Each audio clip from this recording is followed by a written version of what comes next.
नमस्कार माझ्या प्रिय शिक्षक बंधू आणि भगिनींनो, मी प्राध्यापक मारुती विठ्ठल शेळके आपल्या सर्वांच्या लाडक्या व्यासपीठावर अर्थात शेळके मास्टरमाइंड अकॅडमीच्या या व्यासपीठावर सहर्ष असे स्वागत करीत आहे.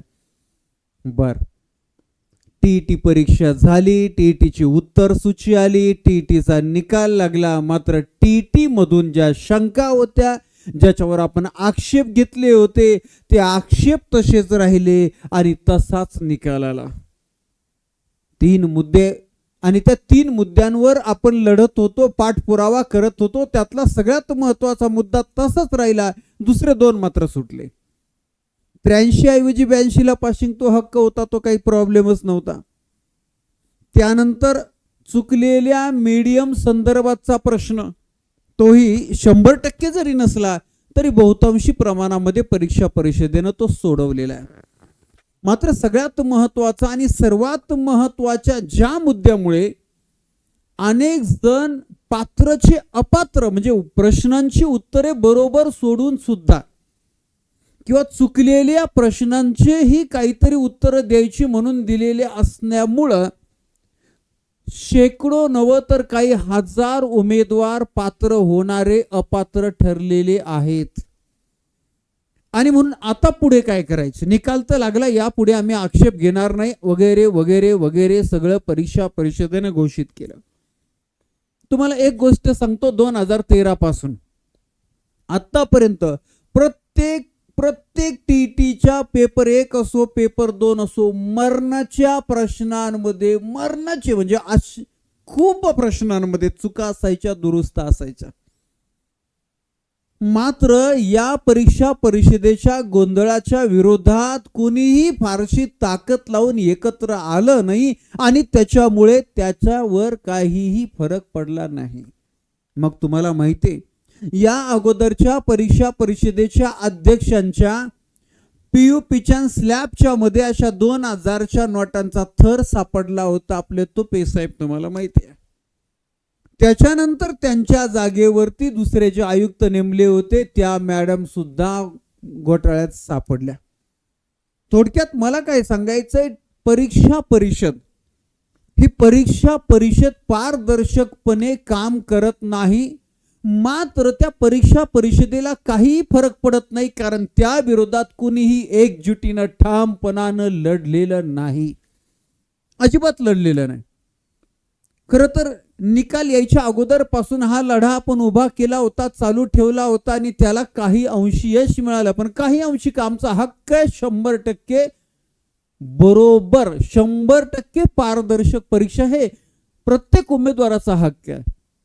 यासाठी 2 गोष्टी मी तुम्हाला दाखवणार आहे आणि नंतर त्याच्या पुढे जाणार आहे. त्या अगोदर तुम्हाला एक गोष्ट सांगतो की गेल्या आठवड्यामध्ये मी या सगळ्या गोष्टीचा पाठपुरावा कमी केला किंवा केला नाही असं म्हणता येईल. त्याचं कारण असं आहे की आमच्या घरामध्येच एक लग्न कार्य होतं आणि त्याच्यामुळं थोडंसं दुर्लक्ष झालं. तरीही मी प्रवासात कुठं गावाला चाललोय, कुठं बाहेर जाताना गाडीत बसल्या बसल्या संपर्क साधत होतो, जमन तेवढं, आणि तुम्हाला अपडेट देत होतो. दुसरी एक महत्वाची गोष्ट की जानेवारी आणि फेब्रुवारी यात 10वी 12वीच्या निरोप समारंभाची व्याख्यानं महाराष्ट्रभर सुरू असतात वेगवेगळ्या शाळा महाविद्यालयांवर. त्याचबरोबर नवीन वर्षाच्या व्यसनमुक्तीच्या शपथे संदर्भाचे उपक्रम आपले संपूर्ण महाराष्ट्रभर सुरू असतात.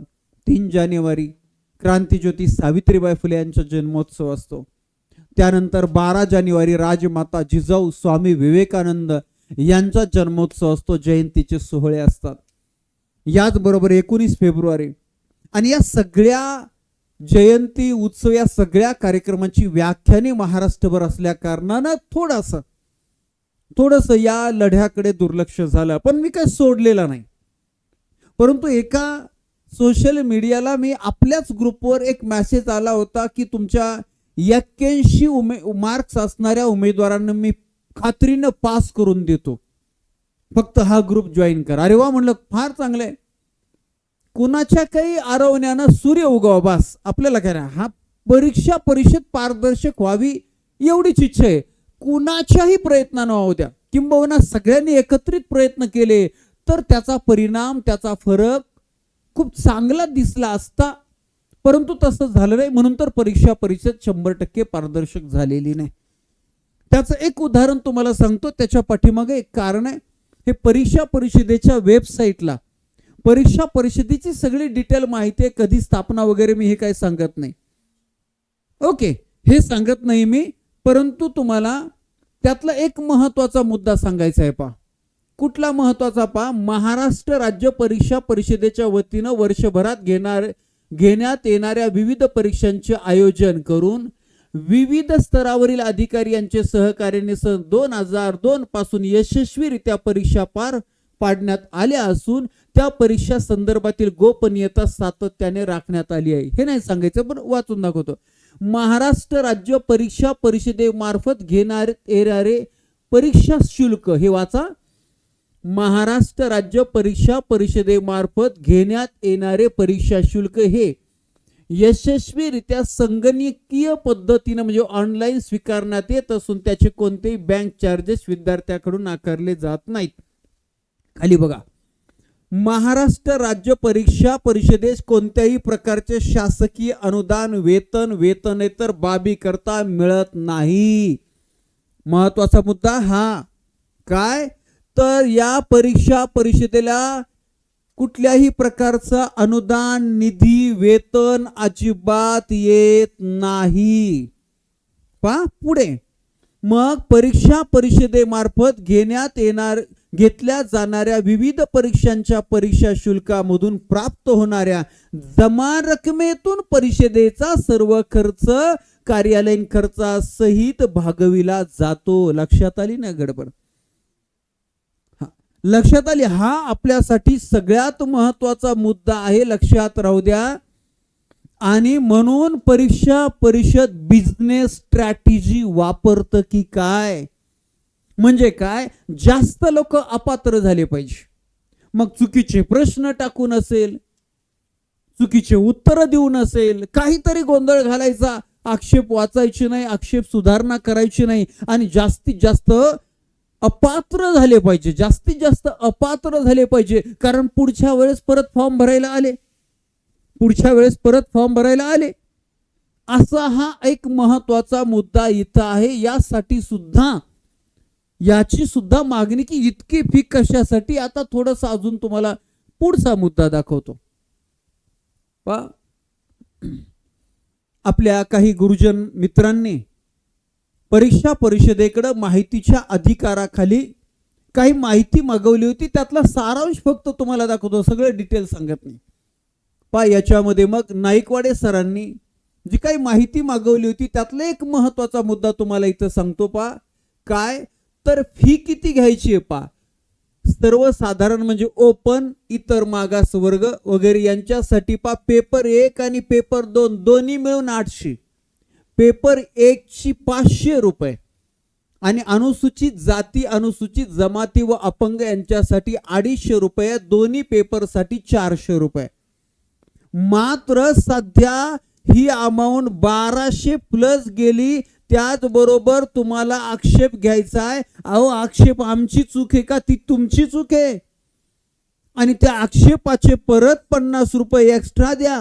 आम्ही ते वाचणार नाहीत, आम्ही त्याच्याकडे काय बघणार नाही, पण आमचं इन्कम कसं वाढेल याची स्ट्रॅटेजी, बिझनेस स्ट्रॅटेजी परीक्षा परिषदेची. ह्या सगळ्या गोष्टीमध्ये पारदर्शकता येणं गरजेचं आहे. आता संपूर्ण शिक्षक भरती परीक्षा परिषदेकडे जर आलेली असेल तर परीक्षा परिषदेचं काम अतिशय प्रॉपर, पारदर्शक आणि साऱ्या महाराष्ट्राने विश्वास ठेवावा असं असायला पाहिजे.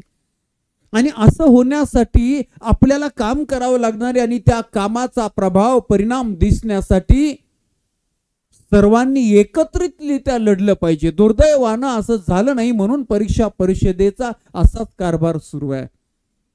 एकही प्रश्न अपवादात्मक जे रद्द केले तेही गोंधळात, तेही त्यांचेच नियम मोडून. इंग्लिशमध्ये बरोबर होते, मराठी चुकीचे होते. तुम्ही अगोदर 17 नंबरच्या नियमात सांगितलं की इंग्लिशचा विचार केला जाईल, जर काही संदिग्धता, काही जर घोटाळा असेल तर मराठी सोडून इंग्लिशचा विचार, बरोबर. त्याच्या पुढं चुकलेले प्रश्न जे ओरिजिनल चुकलेले आहेत किंवा ज्यांची उत्तर 100% चुकले, त्यात काहीच दुरुस्त्या केलेल्या नाही, आणि म्हणून हा आपला सगळ्यात महत्वाचा भाग आहे. 5 ते 6 प्रश्नांची उत्तरं चुकलेली आहेत. काही काही प्रश्नांचे सर्वच्या सर्व पर्याय बरोबर आहेत, काहींचे 2 बरोबर आहेत, काहींचे 3 बरोबर आहेत, काही प्रश्नांच्या पर्यायामध्ये योग्य पर्यायच नाही. आणि हे जर दुरुस्त केले तर जवळजवळ किमान 20-25 हजार काठावरचे 2, 3, 4, 5 मार्कावरचे उमेदवार पास होऊ शकतात, पात्र होऊ शकतात. आणि मग साधा हिशोब परीक्षा परिषदेचा आहे, सुमारे 25,000 धरले आणि वरचे 1200 धरले तर कमीत कमी कल्पना करा 25,000 गुणिले 1200 एवढं जे काय उत्तर येणार आहे तेवढी अमाऊंट परीक्षा परिषदेची बुडते, नुकसान होते. बरं, आता प्रश्न काय काय राहिले त्याच्याकडे जाऊया आपण. 149 पैकी पेपर 1 असू द्या नाही तर पेपर 2 असू द्या 81 मार्क्स पडलेले आहेत. तर त्यांचा मुद्दा तो कसा आहे आणि त्याच्यावर काय करता येईल. या प्रश्नाचे, या समस्येचे 2 भाग आहेत बघा. काय तर पहा, हा जो एक प्रश्न रद्द झालेला आहे, जो प्रश्न रद्द झालेला आहे तर त्या प्रश्नाचं परीक्षा परिषदेनं जे उत्तर दिलं होतं तेच उमेदवारानं दिलं होतं. म्हणजे त्या प्रश्नाचे मार्क्स, त्या प्रश्नाचा गुण त्या उमेदवाराला मिळाला होता. आणि मग आता तो प्रश्न रद्द झाला. अगोदर 82 मार्क्स होते, मात्र रद्द झाल्यामुळे 81 मार्क्स झाले. हे ठीक आहे इथपर्यंत, कारण तो प्रश्न आता रद्द झालाय, त्याचे मार्क्स त्यांना मिळणार नाही. मात्र गंमत बघा, जेव्हा त्या प्रश्नाचं उत्तर परीक्षा परिषदेनं जे दिलं होतं, परीक्षा परिषदेने फॉर एक्झाम्पल ए पर्याय दिला होता, मात्र बऱ्याचशा उमेदवारांनी बी पर्याय उत्तर दिलं, सी दिलं किंवा डी दिलं. म्हणजे काय तर त्यांचं ते परीक्षा परिषदेच्या दृष्टिकोनातून त्यांचं उत्तर चुकलं होतं. म्हणजे त्यांना त्याचे मार्क्स मिळालेलेच नव्हते आणि त्यांना 82 मार्क्स होते. तर त्यांना त्या प्रश्नाचे मार्क्स मिळालेलेच नाही, तरी तो प्रश्न रद्द केल्यानंतर त्यांचे मार्क्स 81 झाले. तर इथं अतिशय परीक्षा परिषदेकडून मोठी चूक झालेली आहे. 82 चे 81 म्हणजे डायरेक्ट अपात्रचे अपात्र झालेले. तर ज्या उमेदवारांचे की त्यांना उत्तर पत्रिकेमध्ये ते चेक करता येईल की त्यांचा तो प्रश्नच चुकलेला होता, त्यांना त्याचा मार्कच मिळालेले नव्हते आणि तरीही 82 चे 81 झालेले असतील, तर त्यांनी प्रत्यक्ष वैयक्तिकरित्या परीक्षा परिषदेमध्ये जाऊन ही गोष्ट जर निदर्शनास आणली तर त्यांचे मार्क्स वाढणार आहे, त्यांचे मार्क्स वाढणार आहे. हा एक महत्वाचा मुद्दा झाले. हे 2 प्रकार, 2 गोष्टी क्लिअर.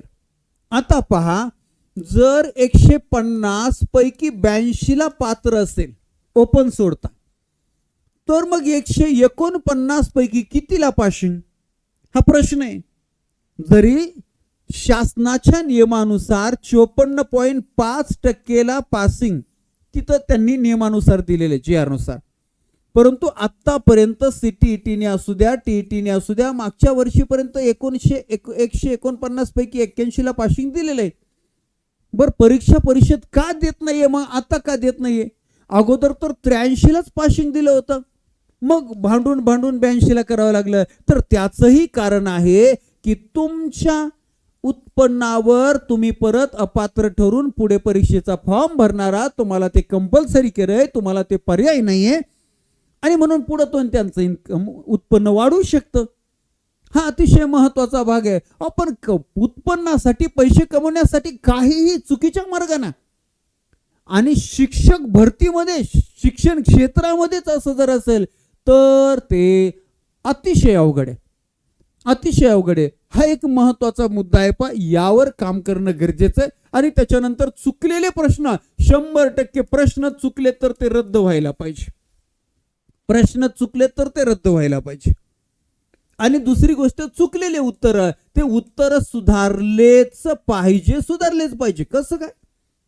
एखादा प्रश्न सुद्धा नाही चालणार, 100% ॲक्युरेट पाहिजे. प्रश्न चुकीचा असेल रद्द करा. आणि आत्ता जे प्रश्नांची उत्तरं चुकलेली आहेत ते जर आपण चेक केले ना, तर 4ची 4 पर्याय, 3 पर्याय, 2 पर्याय, म्हणजे ते सुधारले तर पात्रची संख्याच वाढणार आहे. कुणालाही त्याचं पासून नुकसान नाही, म्हणून ते सुधारणे गरजेचं आहे.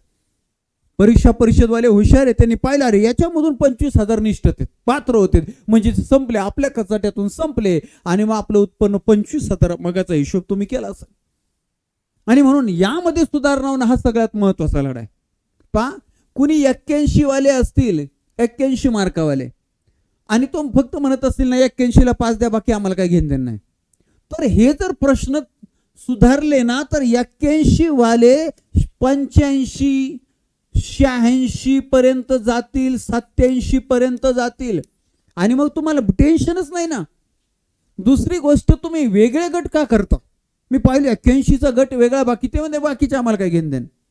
सेवेत असणारे म्हणते नाही नाही आमचे हे प्रश्न असे, सेवेत येऊ पाहणारे नवीन उमेदवार म्हणते नाही आमचे हे प्रश्न, आणि मग तुमच्यामध्ये एवढे गट निर्माण झाले, तुमची ताकद कशी होणार आहे? कशी होणार आहे? आणि तुम्ही कोर्टातून लढा देत असाल तर त्या कोर्टातल्या लढ्याला मला सांगा किती दिवसात न्याय मिळणार आहे तुम्हाला माहिती आहे?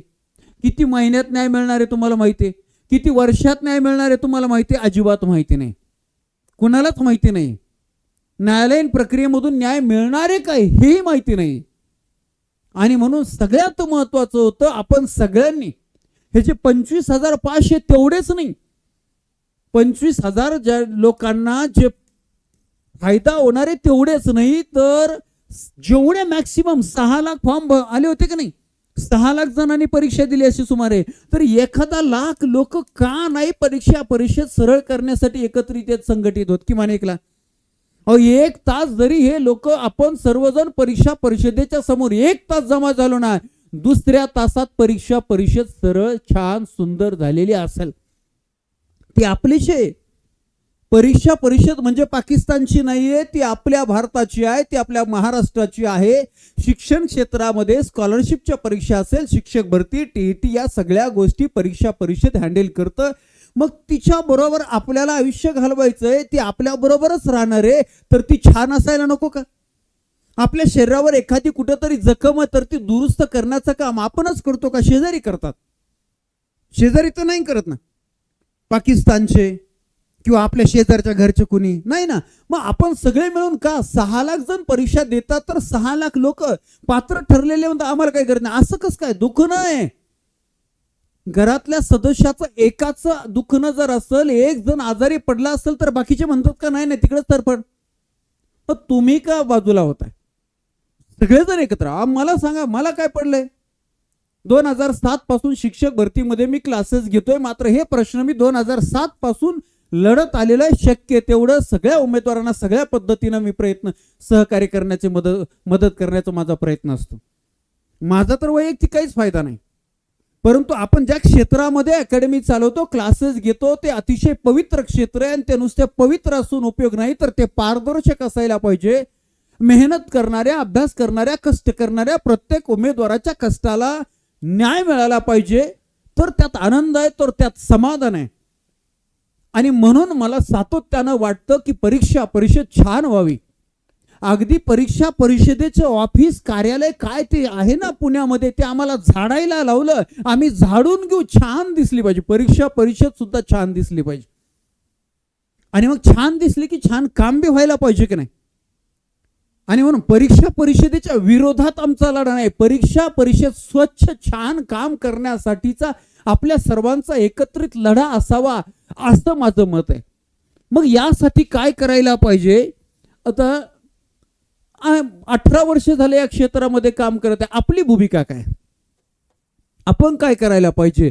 पहिल्यात सगळ्यात महत्वाचा मुद्दा आहे की आपली एकजूट असायला पाहिजे.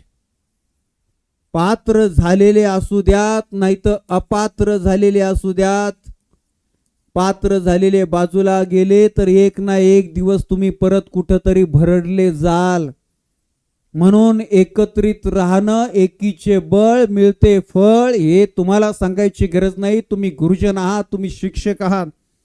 म्हणून मग 81 वाले वेगळे, 82 वाले वेगळे, 89 वाले वेगळे, बरोबर? असं अजिबात नका करू. पेपर 1 वाल्यांचा वेगळा लढा, पेपर 2 वाल्यांचा वेगळा लढा, आणि मग किती गट करणार आहेत, आणि या गटागटानं ताकद होणार नाही. कोर्ट असू द्या नाहीतर आंदोलन असू द्या, त्याचा परिणाम, त्याचा फायदा होणार नाही. कुणाच्या जे पुढाकार घेतंय कुणीही असू द्या महाराष्ट्रामध्ये, त्यांच्या नेतृत्वाखाली एकत्र या, तुम्ही सगळे मिळून ठरवा. कुणाच्याही तुम्हाला ज्यांच्यावर विश्वास आहे त्यांच्या, आपल्याला काय परीक्षा परिषदेचं काम छान चालायला पाहिजे. पात्रवाले पात्र झाले पाहिजे ना अपात्रवाले अपात्र झाले पाहिजे, संपला विषय. आणि यासाठी सगळेजण एकत्र या, हीच भूमिका असणारे एकत्रितरित्या काम केलं तर एका तासात चेंज होईल. परीक्षा MPSC ला बदलावं लागलं, महाराष्ट्र सरकारला MPSCचं शेड्यूल आणि सिस्टम बदलावं लागलं आत्ताच्या पुण्यातल्या आंदोलनाने. एका दिवसामध्ये, 1.5 दिवसामध्ये, एका दिवसात सगळं सिस्टम बदलून दाखवलं मुलांनी. आणि मग आपण का बदलू शकत नाही? आपण तर शिक्षक आहे, जगाला विद्यार्थ्यांना शिकवतो सातत्यानं, आपण बदलायला पाहिजे. आणि म्हणून मला असं वाटतं की पुण्यामध्ये परीक्षा परिषदेच्या समोर जर 1 लाख लोक जर एकत्र आले तर मी म्हणतो एका तासात, किती, एका तासात सर्व सुधारणा क्लिअर करून सर्व निकाल क्लिअर होईल. इतकं सोपं आहे. महाराष्ट्र राज्याच्या मुख्यमंत्र्यांना, शिक्षण मंत्र्यांना, आयुक्तांना, या सगळ्यांना याची दखल घ्यावी लागणार आहे. म्हणून थोडंसं विचार करा आणि तुम्ही ठरवा. आता हे कसं करायचं त्याच्यानंतर न्यायालयीन लढाई. माझं असं मत वैयक्तिक, मी अनेक कोर्टाच्या केसेस चालवल्यात, पाहिल्यात, तर कोर्टाचं काम म्हणजे फार डुगू असतंय बघा, फार वेळ खाऊ असतंय. न्याय मिळेल पण उशिरा असेल तर त्याच्यात काय मजा नाही. मग त्यापेक्षा जूनमध्ये होणारी TET द्या की, सुरू झाले क्लासेस. एवढा वेळ तिकडे घालूस तर इकडे परत तयारी. परंतु आपल्याला परीक्षा परिषदेचं काम छान करायचं. आपली परिषद आहे आणि ती आपली परिषद छान पारदर्शक असायला पाहिजे. मग यासाठी आपली काय भूमिका असावी? यासाठी महाराष्ट्रभरातील जे ऍक्टिव्ह शिक्षक आहेत, ज्यांनी या क्षेत्रामध्ये खूप काम केलेलं आहे, ज्यांना या क्षेत्रातला चांगला अनुभव आहे, अशा सर्व गुरुजनांना एकत्रित आज 7 वाजता मीटिंग ठेवलेली आहे, 7 o'clock. आणि मग या 7 वाजताच्या मीटिंग मध्ये काय ठरतंय त्याची अपडेट, त्यानुसार मग आपण पुढे कारवाई करूया, पुढे काम करूया. आपल्याला एकत्रित काम करायचं आहे. नुसतंच TET पात्र झालो किंवा शिक्षक म्हणून जॉईन झालो किंवा केंद्र प्रमुख म्हणून प्रमोशन मिळालं म्हणजे सगळं संपलं असं नाही. तर ज्या शाळेवर आपण शिक्षक म्हणून, शिक्षिका म्हणून आपण जॉईन होणार आहे, ती शाळा सुद्धा सुंदर कशी करता येईल यासाठी सुद्धा एकत्रित उपक्रम राबवू. राज्य स्तरावर वेगवेगळे छान उपक्रम राबवून आपलं शिक्षण सुंदर करूया. त्या शिक्षणाच्या माध्यमातून विद्यार्थी घडवूया, महाराष्ट्र घडवूया. आणि म्हणून आपल्याला फक्त एवढ्याच मुद्द्यावर नाही, ही सुरुवात आहे आणि ही सुरुवात 100% सक्सेसफुल झाली पाहिजे. या TETचा जो निकाल आहे तो व्यवस्थित सुधारलाच पाहिजे. यासाठी आपण एकत्रितरित्या लढूया असं माझं आवाहन आहे. महाराष्ट्रभरातील सर्व शिक्षक बांधवांना आणि भगिनींना विनंती करेन, तुम्ही पात्र असाल, अपात्र असाल, याच्याही पलीकडे जाऊन की ही सगळी सुधारणा होऊन सुद्धा तुम्हाला काही फायदा होणार नसेल तरीही तुम्ही एकत्र या आणि एकत्रितरित्या आपण परीक्षा परिषदेला या निकालामध्ये सुधारणा करण्यासाठी भाग पाडूया. आपला हा जो लढा आहे तो 100% एकीच्या बळाने यशस्वी होणार आहे. अपेक्षा करतो की आपल्या सर्वांना हे मत पटत असेल आणि हे मत जर पटत असेल तर आपल्या सर्व आत्ताचे जे उमेदवार आहेत त्या सर्व उमेदवारांना या लेक्चरची लिंक जी आहे पाठवा. आणि तुम्हाला पटत असेल सर, यस सर म्हणून, याच्यासाठी की किती जण मग आपल्या पुढच्या कामामध्ये सहभागी होतील, पुढच्या कार्यवाहीमध्ये सहभागी होतील याचा अंदाज येईल. आणि त्या अंदाजानुसार मग आपण पुढचं काम ठरवूया, पुढची जी काय स्टेप घ्यायची, पुढचं काय काम करायचं हे ठरवूया. आज संध्याकाळी 7 वाजता आपली मीटिंग आहे, त्या मीटिंग मध्ये ठरवूया. परंतु तोपर्यंत तुम्हाला मॅक्सिमम जास्तीत जास्त अनेक आपल्या शिक्षक बांधवांपर्यंत, भगिनींपर्यंत हे लेक्चर यासाठी काय सबस्क्राईब वाढवा याच्यासाठी नाही, तर आपण जास्तीत जास्त संख्येने एकत्र येऊया.